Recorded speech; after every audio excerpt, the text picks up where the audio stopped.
Brethren, I brought some of these up last week. Asa, it says he even, when he was diseased in his feet, sought the doctors, not the Lord. Christian, when you are in financial need and you do not seek the Lord first, when you are in medical, physical needs and you do not seek the Lord first, when you need food, when you need clothing, when you need help, when you need a home, when you need a church, when you need understanding, when you need humility, when you need, brethren, whatever it is, if you are not seeking God first, it is proud, it is relying on the arm of the flesh, and God hates it. And it is absolutely opposed to the way God created this universe. And I'll tell you this, you've got to become convinced of that. You've got to see that in everything. When you lay your head down on the pillow at night, to thank God that you have a pillow to lay it on. When you wake up in the morning, to thank God that He gave you. Brethren, you've got to be convinced of this. That when you do not acknowledge Him, it dishonors Him. When you do not go to Him for every single need, first and foremost, you dishonor Him. Brethren, man is so arrogant, he is so proud, and he is so independent. And you've got to see it in yourself. If you're going to do battle with it, you've got to see it, brethren, for what it is. You've got to see that your independence. God did not make man to run around and boast in his own gifts or boast in anything he has. The apostle says, what do you have that you have not received? You don't have anything. Not anything. Without Him you are worthless. Without Him you are useless.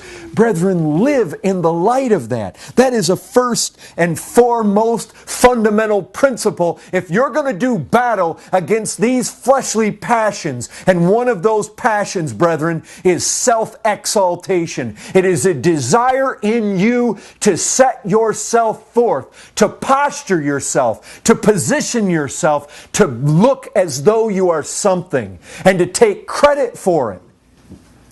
Brethren, that's innate in us as natural men.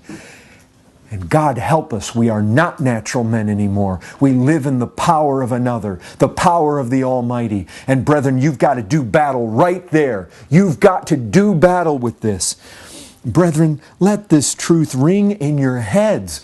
It's not just that when you don't honor Him, that He withholds this stream of grace. The Scripture says very plainly, He opposes the proud. Brethren, I'll remind you, 1 Peter 5, He's dealing with people in the church. He's dealing with Christians when He said God opposes the proud. Can I tell you something? There are examples in the Scriptures where God doesn't just oppose the lost proud. He opposes the saved proud. You say, can that be? Can there be saved proud? Brethren, that's what Hezekiah did. That's what Asa did.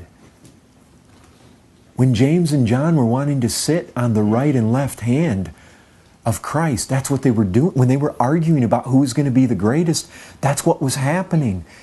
And that same Peter, who was one of those arguing, would later come along and say, God opposes the proud.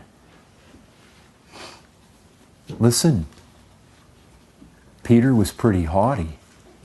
Even if all others deny you, I will not. God let him fall square on his face. He let the devil have his way with Peter in a way that the devil had to ask for special permission. Brethren, when God sets Himself against you, to oppose you, watch out, because you will be opposed.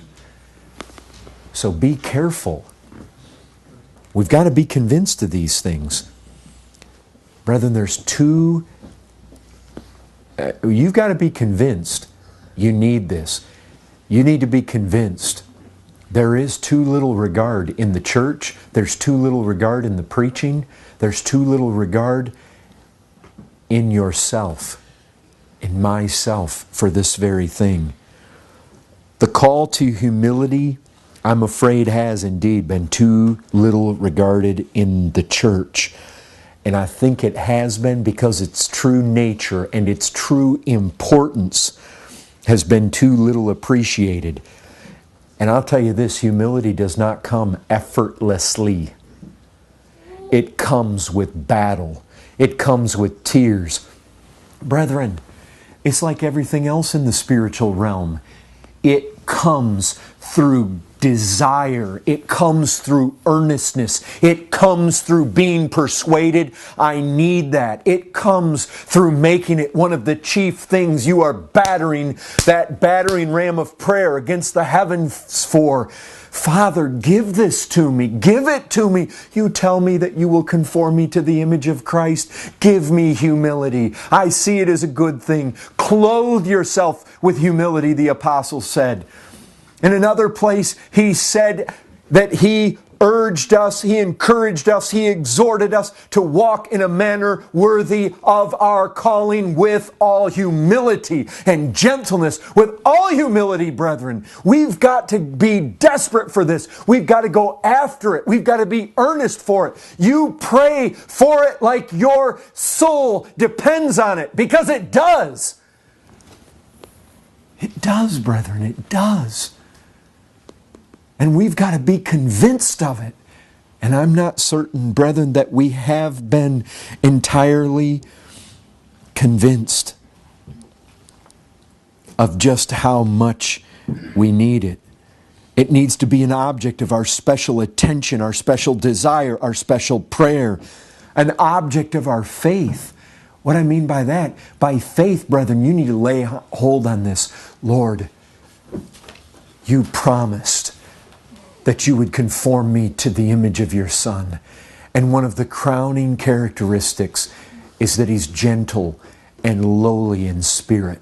He did not please Himself. He did not come to be served, but to serve. He told us to follow Him. Lord, please give us this. You told us that if we would cry out to you, you would not withhold any good thing from us. You told us if we then, being evil, know how to give good gifts to our children, that how much more would you give every good thing to us that ask? Lord, please, we're asking for this thing. We believe it to be good. We believe it, Lord. It needs to be an object of special practice.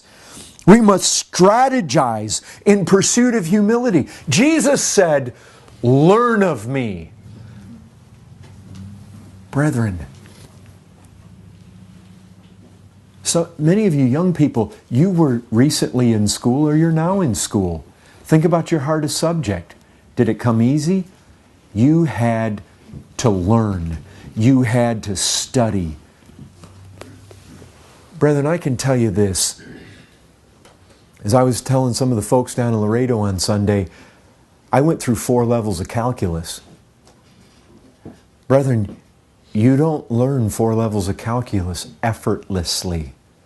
And I'll guarantee you this, you are not going to learn the humility of Christ, the gentleness of Christ, the lowliness of Christ in passing and in some half-hearted effort of Bible reading once a week or twice a week. Brethren, you learn calculus by effort, by strain, by sleepless nights, by study. And you're going to learn Christ harder than I learned calculus. I guarantee it, brethren. It's got to be all-out earnestness to learn this humility.